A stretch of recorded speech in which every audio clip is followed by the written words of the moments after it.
Hey guys, welcome to day 9, starting in Genesis chapter 22. Sometime later, God tested Abraham. He said to him, "Abraham." "Here I am," he replied. Then God said, "Take your son, your only son whom you love, Isaac, and go to the region of Moriah. Sacrifice him there as a burnt offering on a mountain I will show you." Early the next morning, Abraham got up and loaded his donkey.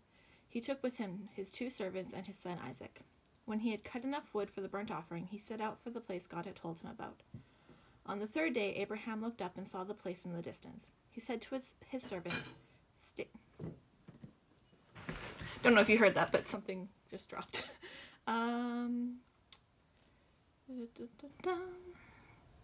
He said to his servants, "Stay here with the donkey while I and the boy go over there.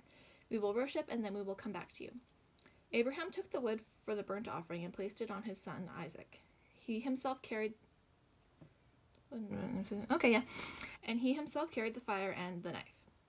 As the 2 of them went together, Isaac spoke up and said to his father Abraham, "Father." "Yes, my son," Abraham replied. "The fire and the wood are here," Isaac said, "but where is the lamb for the burnt offering?" Abraham answered, "God himself will provide the lamb for the burnt offering, my son." And the 2 of them went on together. When I get to heaven, I have a pretty big to-do list of who I want to talk to, but I really want to hear this story from Isaac's perspective, really, really badly. When they reached the place God had told him about, Abraham built an altar there and arranged the wood on it. He bound his son Isaac and laid him on the altar on top of the wood.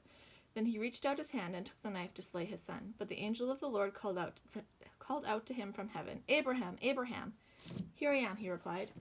"Do not lay a hand on the boy," he said. "Do not do anything to him. Now I know that you fear God, because you have not withheld from me your son, your only son."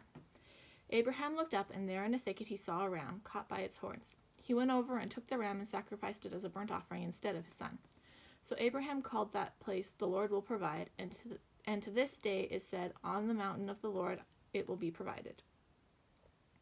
The angel of the Lord called to Abraham from heaven a second time and said, "I swear by myself, declares the Lord, that because you have done this and you have not withheld your son, your only son, I will surely bless you and make your descendants as numerous as the stars in the sky and as the sand on the seashore.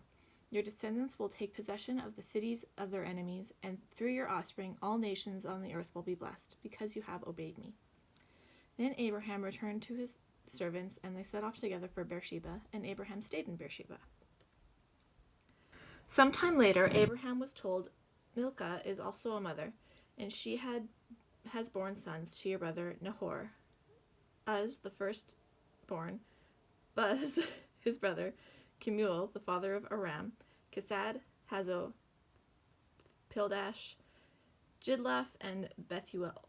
Bethuel became the father of Rebekah. Milcah bore these 8 sons to Abraham's brother Nahor.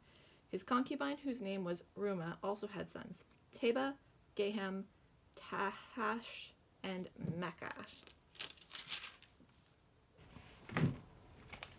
Sarah lived to be 127 years old. She died at Kiriath Arba, that is Hebron, in the land of Canaan, and Abraham went to mourn Sarah and to weep over her.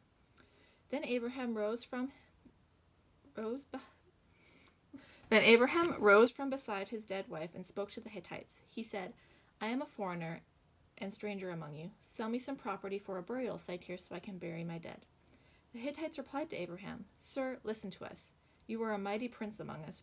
Bury your dead in the choice of our tombs. None of us will refuse you this tomb for burying your dead." Then Abraham rose and bowed down before the people of the land, the Hittites. He said to them, "If you are willing to let me bury my dead, then listen to me and intercede with Ephron, son of Zohar, on my behalf, so he will sell me the cave in Machpelah, which belongs to him and is at the end of his field. Ask him to sell it to me for the full price as a burial site among you." Ephron the Hittite was sitting among his people, and he replied to Abraham in the hearing of all the Hittites who had come to the gate of this city.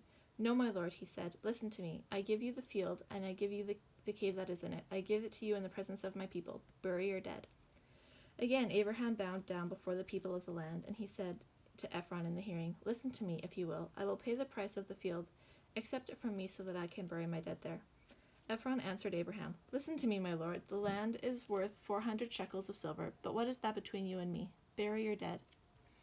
Abraham agreed to Ephron's terms and weighed out for him the price he had named in the hearing of the Hittites, 400 shekels of silver, according to the weight current among the merchants. So Ephron's field in Machpelah near Mamre, both the fields and the cave in it, and all the trees within the borders of the fields, was deeded to Abraham as his property in the presence of all the Hittites who had come to the gate of the city. Afterward, Abraham buried his wife Sarah in the cave in the field of Machpelah near Mamre, which is at Hebron, in the land of Canaan. So the field and the cave were deeded to Abram by the Hittites as a burial site. And that was day 10. See you tomorrow.